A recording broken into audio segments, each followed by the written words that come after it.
بسم اللہ الرحمن الرحیم صلی اللہ تعالی علی حبیبی محمد وعلی آلہ وسلم۔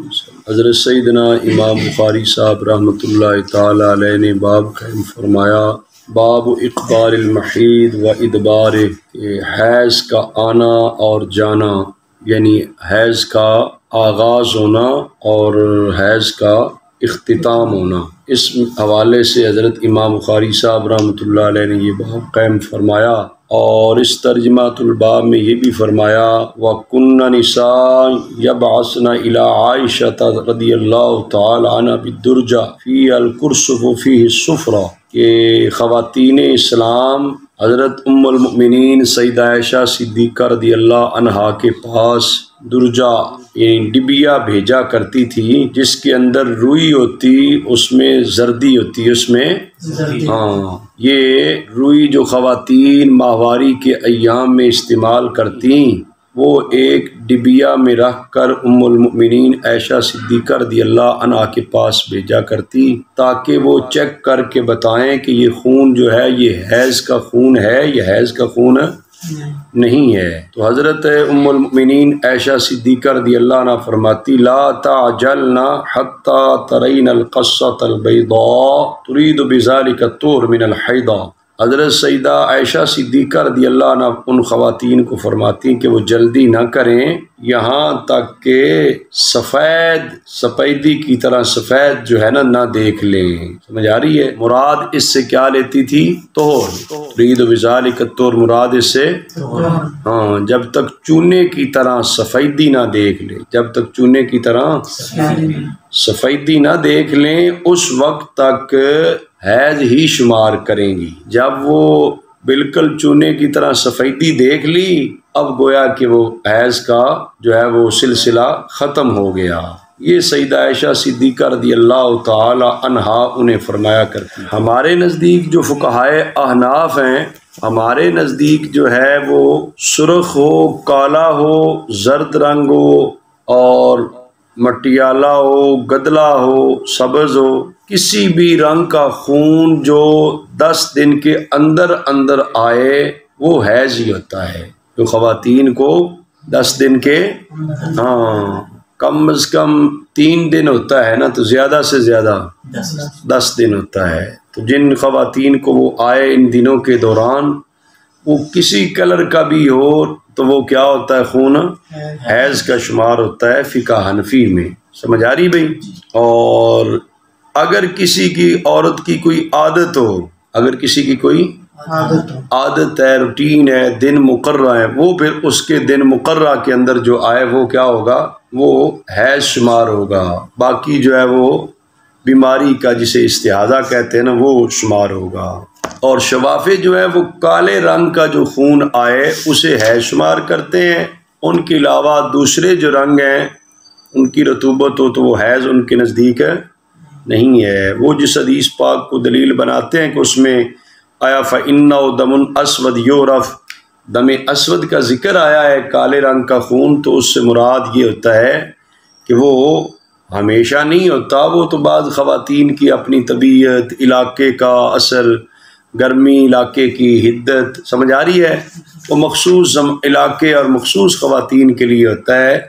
بہرحال فقہ حنفی میں کیا ہے بھی، جس رنگ کی بھی رطوبت آئے گی 10 دن کے اندر وہ کیا شمار ہوگی؟ حیض شمار۔ اچھا، یہ بات حضرت پہنچی بنت زید بن ثابت رضی اللہ تعالیٰ عنہ، بین سطور لکھا ہے نا، یا ام سعد کہا گیا کہ ام سعد تھی۔ سمجھ آ رہی بھائی؟ زید بن ثابت رضی اللہ تعالیٰ کی صاحبزادی صاحبہ کو یہ بات پہنچی کہ عورتیں جو ہیں وہ آدھی رات کو چراغ لے کر وہ ڈھونڈتی ہیں، ینظرن الی الطہر، اپنی طہارت کو چیک کرتی ہیں، دیکھتی ہیں۔ سمجھ آئیے بھائی؟ آدھی رات کو بھی، اللہ اکبر، خوف خدا تھا نا بیٹا ان مسلمان خواتین میں۔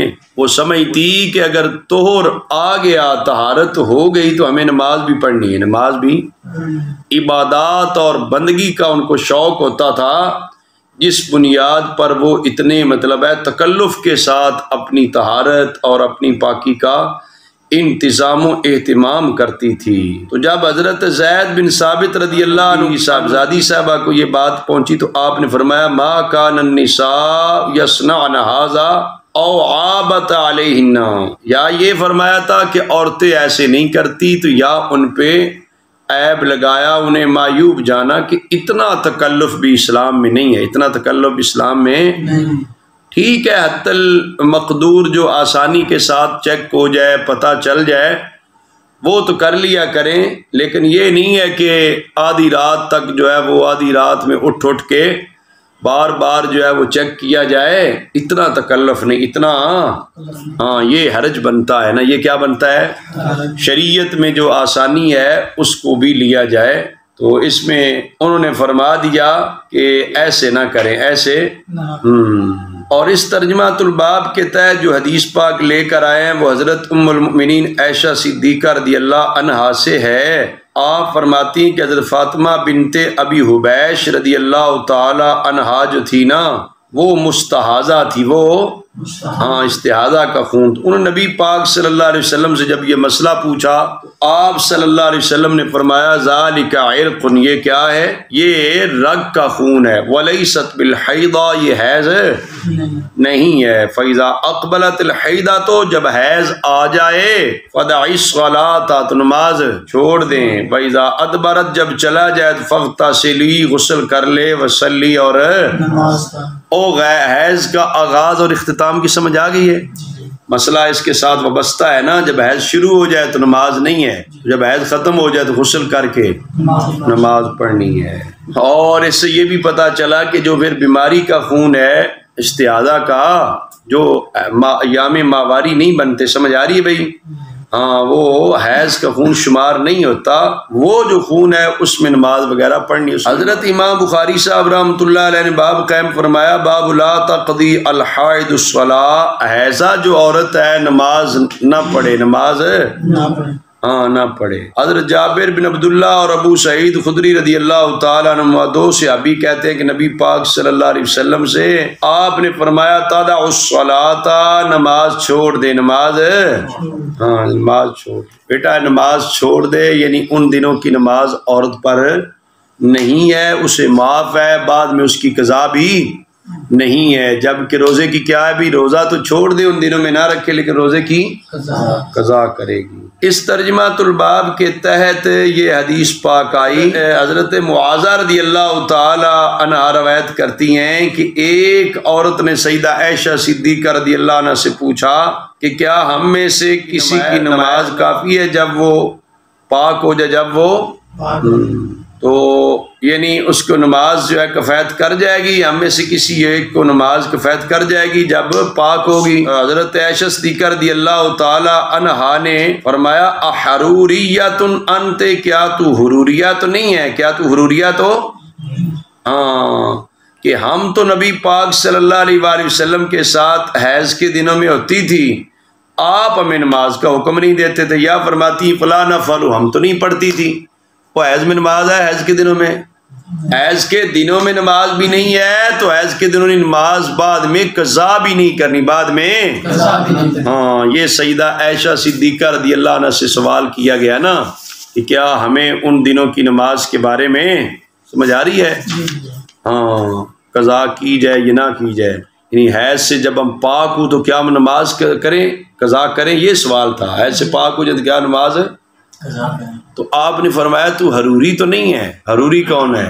یہ کوفہ کے قریب ایک بستی تھی حرورہ، جہاں پہ خارجی لوگ تھے، جہاں پہ حضرت سیدنا مولا علی المرتضیٰ کرم اللہ تعالی وجہ الکریم کے یہ خلاف لوگ تھے، مخالف، سمجھ آ رہی بھائی؟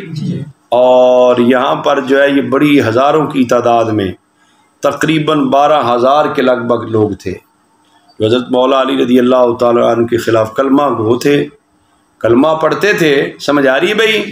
نماز، داڑھی، اوپر سے سارا کچھ ٹھیک ہے۔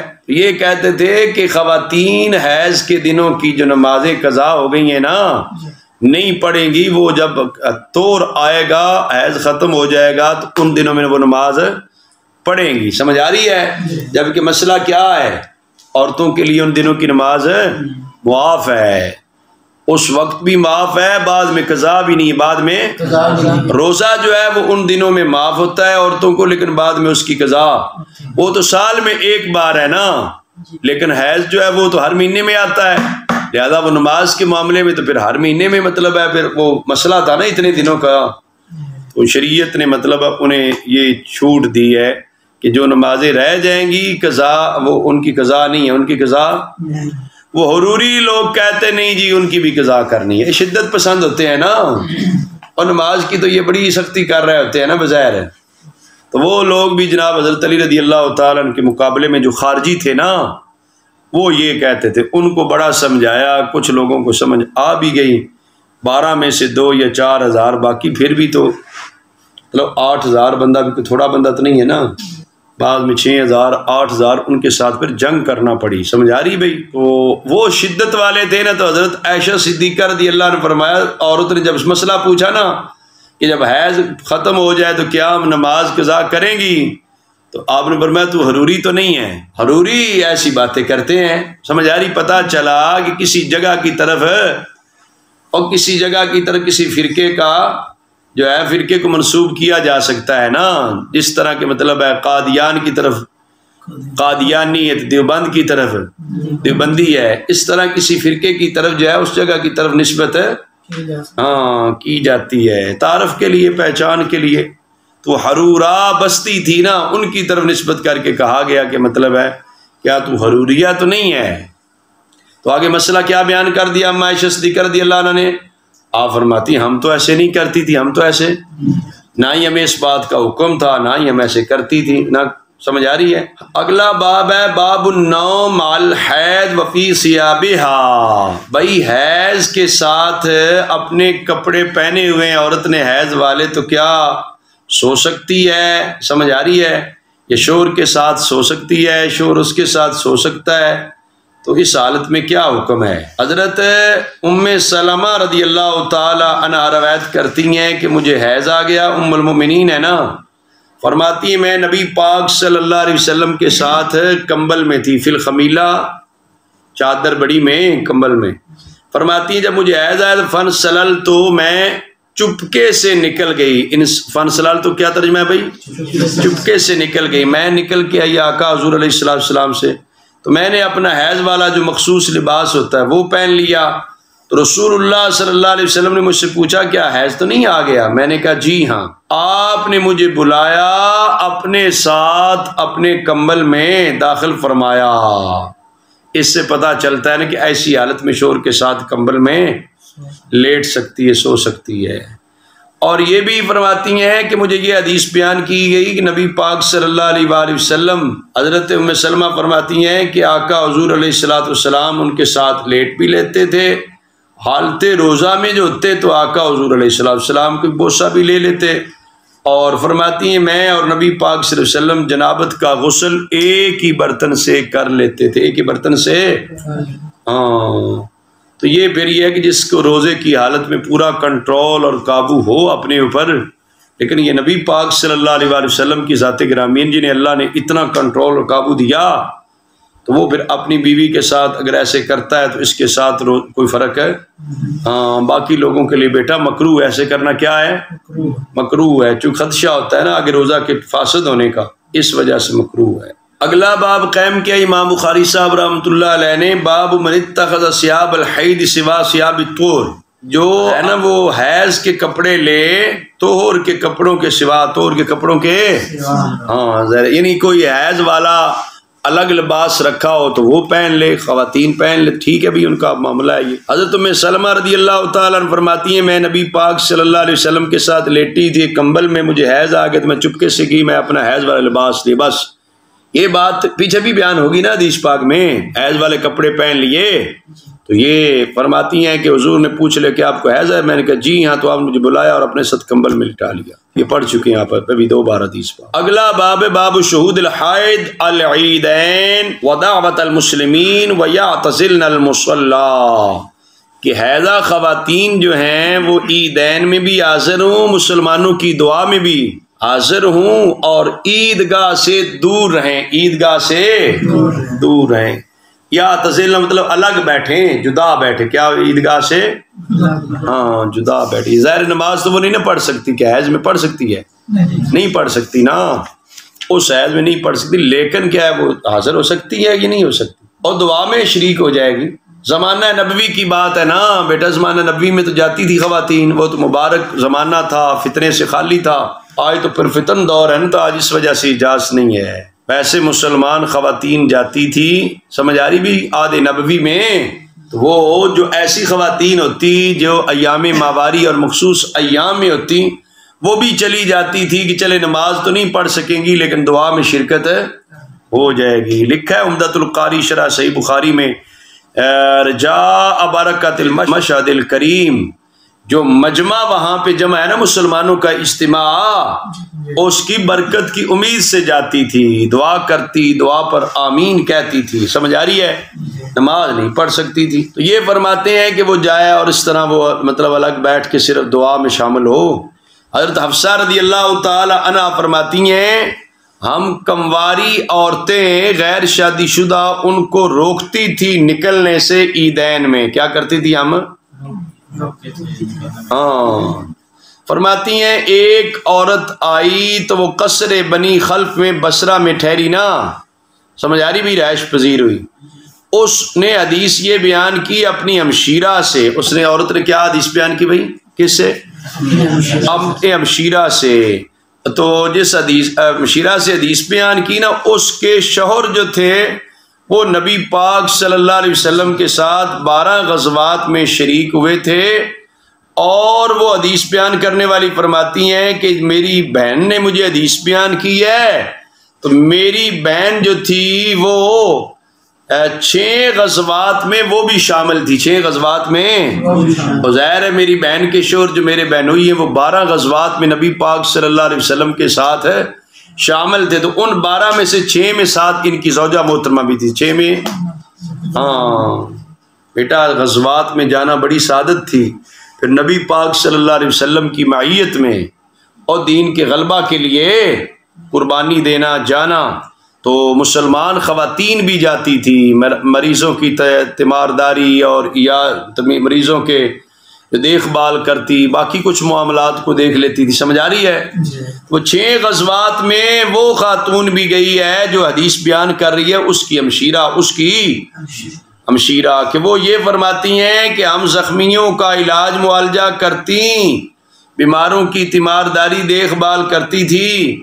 تو میری بہن نے نبی پاک صلی اللہ علیہ وسلم سے یہ مسئلہ پوچھا تھا کہ اعلی احدانا بأس، کیا ہم میں سے کسی ایک پر کوئی حرج ہے جب اسے جلباب اس کے پاس نہ ہو، بڑی چادر ہے نا، وہ نہ ہو تو وہ نہ نکلے، وہ نہ جائے. تو حضور علیہ السلام نے فرمایا چاہیے کہ وہ اس کی سہیلی جو ہے اپنے جلباب میں اپنی بڑی چادر میں لے لے، آنا چاہیے، آنا.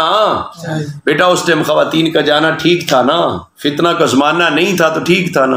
تو جس کے پاس نہیں ہے کوئی چادر وہ کیا کرے، دوسری کی جو بڑی چادر ہے اس کے ساتھ شیئر کر لے. چادر کے اندر آئے لپٹ کے، بے پردہ نہ آئے، بے پردہ آئے نماز عید کے لیے، لیکن آئے با پردہ، آئے با پردہ آئے. تو کیا کرے جو حیض والی ہے وہ ظاہر نماز تو نہیں پڑھ سکے گی. وَلْتَشْهَدِ الْخَيْرَ وَدَعْوَةَ الْمُؤْمِنِينَ، وہ خیر کی جگہ پہ حاضر بھی ہو جائے گی، مومنوں کی دعا میں شرکت بھی کر لے گی، مومنوں کی دعا میں اچھا جی. وہ فرماتی ہیں کہ حضرت ام عطیہ رضی اللہ تعالی عنہا آئینہ، میں نے ان سے پوچھ لیا کہ کیا آپ نے نبی پاک صلی اللہ علیہ وسلم سے یہ سن رکھا ہے؟ تو قالت بِأَبِي نعم، تو کہتی ہے میرا باپ حضور پہ قربان ہو جائے، جی ہاں میں نے ایسے سن لیا ہے. سمجھ آ رہی بھائی؟ یہ حضرت ام عطیہ کی بیٹا عادت تھی، وَكَانَتْ لَا تَذْكُرُهُ إِلَّا قَالَتْ بِأَبِي، کیا ان کی عادت مبارکہ تھی کہ جب بھی آقا حضور علیہ السلام کا ذکر مبارک کرتی تو اپنا ماں باپ حضور پہ قربان پہلے کرتی پھر بات کرتی تھی حضور. یہ حضرت ام عطیہ رضی اللہ تعالیٰ عنہ کی عادت تھی. باقی صحابہ کرام رضوان اللہ علیہم اجمعین کا بھی یہ تقیہ کلام تھا نا، اور فداک ابی و امی، میرے ماں باپ قربان ہو جائیں.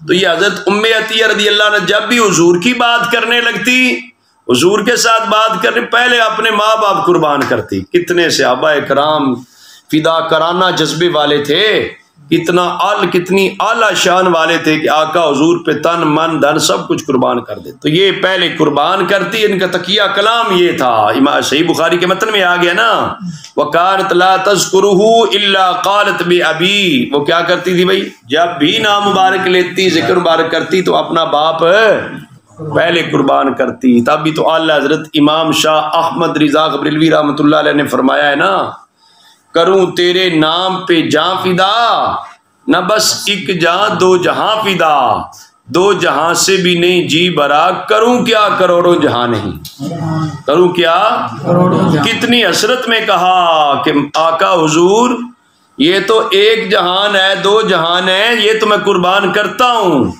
لیکن کاش کہ کروڑوں ہوتے جہان تو میں ایک ایک کر کے آپ کے نام مبارک پہ قربان کرتا جاتا، کروں کیا کروڑوں جان۔ سمجھ آ رہی بھائی؟ تو یہ صحابہ کرام سے جذبہ عشق رسول صلی اللہ علیہ وسلم آگے منتقل ہوا نا۔ اچھا یہ فرماتی ہیں کہ میں نے خود حضور علیہ السلام کو فرماتے سنا کہ جو عورتیں تھیں کنواریاں اور پردہ نشین وہ نکلتی تھی، اور حیض والی خواتین بھی وہ خیر کے مقام پر جمع ہوتی تھی، مومنوں کی دعا میں شرکت کر لیتی، مومنوں کی دعا میں شرکت کر لیتی، تو کیا اور حیض والی جو ہے عیدگاہ سے الگ بیٹھتی، عیدگاہ سے الگ بیٹھتی۔ حضرت حفصہ رضی اللہ تعالی عنہا فرماتی ہیں کہ میں نے پوچھ لیا کیا حیض والی، تو انہوں نے کہا علیہ تشہد عرفہ قضا عرفہ و قضا و قضا، کیا عورت جو ہے جا نہیں سکتی میدان عرفات شریف میں، اسی طرح فلاں فلاں میری عرفہ منا مزدلفہ جا سکتی ہے نا، وہاں پہ جا سکتی ہے، تو عیدگاہ میں بھی آ سکتی، عیدگاہ بھی تو گراؤنڈ ہی ہوتا ہے نا، سمجھ آ رہی؟ عیدگاہ جگہ جو ہے وہ مسجد نہیں ہوتی نا، وہ مسجد الگ حکم رکھتی ہے، تو عیدگاہ تو حکم رکھتی ہے میدان کا، مسجد شریف تو مسجد کا حکم رکھتی ہے، بات آگی سمجھ؟ وہ جاتی اور عیدگاہ میں سائڈ پہ بیٹھ جایا کرتی تھی خواتین، آقا حضور علیہ السلام عید کی نماز پڑھاتے تھے، بعد میں دعا فرماتے تو وہ دعا میں شریک ہو جاتے۔